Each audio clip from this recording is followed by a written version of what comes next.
referred to as Obamacare, was signed into law March 23rd, 2010 by President Obama, and was upheld by the Supreme Court June 28, 2012. The actual bill itself reads as Title I, Quality and Affordable Health Care for All Americans. But since the beginning of his campaign, Donald Trump has made many promises, one of those being to repeal Obamacare. And just on Monday evening, the GOP has introduced a bill that would repeal and replace Obamacare. The question as a nation, however, remains, should we repeal and replace Obamacare? In my opinion, I feel that we should not, and I will provide details as to why we shouldn't later during my speech. But what is the Affordable Care Act, and who benefits from it? Well, the Affordable Care Act, according to the Kaiser Foundation website, means that millions now have health insurance due to this act. And most people have insurance either through employers or Medicaid, which is jointly funded with federal and state money, which pays for lower income families' premiums. Imagine it like this. It's kind of like a healthcare shared piggy bank. The government puts a little bit of money, you put a little bit of money, and therefore when emergencies occur, you have that money available to pay for those situations. So, the Kaiser Foundation website also says that the Affordable Care Act provides new support for consumers so they would be able to take advantage. And that is the way my family did it via Medicaid. According to the Annals of Internal Medicine, the Affordable Care Act was a once-in-a-generation change to the U.S. healthcare system. The act was very beneficial to low-income families as it would provide exceptional doctors and benefits at an affordable price. But this is just a brief description of the Affordable Care Act. We could spend all day here reading the 800 pages of the act, but I don't want to bore you with that. But what about its so-called replacement? Well, the American Health Care Act. Via Fox News, I was able to find actually the American Health Care Act, and it reads as follows. Title I, Energy and Commerce. Subtitle A, Patient Access to Public Health Programs. Just in the Title I comparisons, you can see that the Affordable Care Act was ensuring that all Americans get health insurance. As Title I for the American Health Care Act is just saying that Americans now have access to it, not fully guaranteeing it. According to Fox News, it states that the bill introduced Monday evening would eliminate the various taxes and penalties tied to the legislation from the Affordable Care Act. The Hill reports that the bill would dismantle the expansion of Medicaid after 2020, which is a key aspect of the Affordable Care Act. And CNN reports that in place of taxes that were mostly placed on the wealthy, there would be refundable tax credits to purchase health insurance. However, the bill would keep Obamacare's protection of those with pre-existing conditions, but would allow insurers to charge higher premiums to those who let their coverage lapse.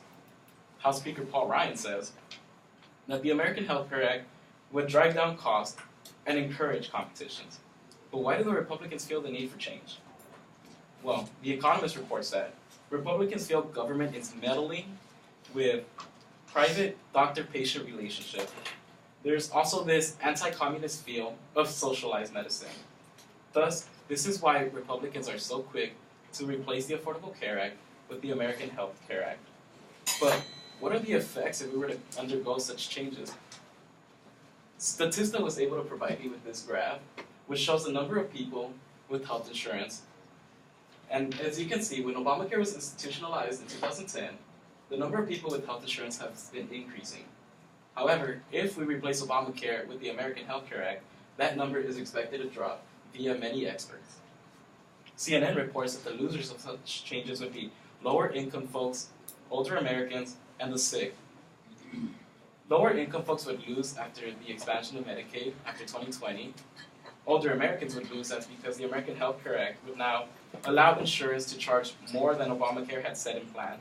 And then the sick would lose in the sense that they would have very limited coverage and plans. But how does this affect me personally? Well, as mentioned before, my family comes from a very low-income area, and thanks to Obamacare, we were able to survive our toughest test. And I'm going to discuss with you something very personally and very deep to me.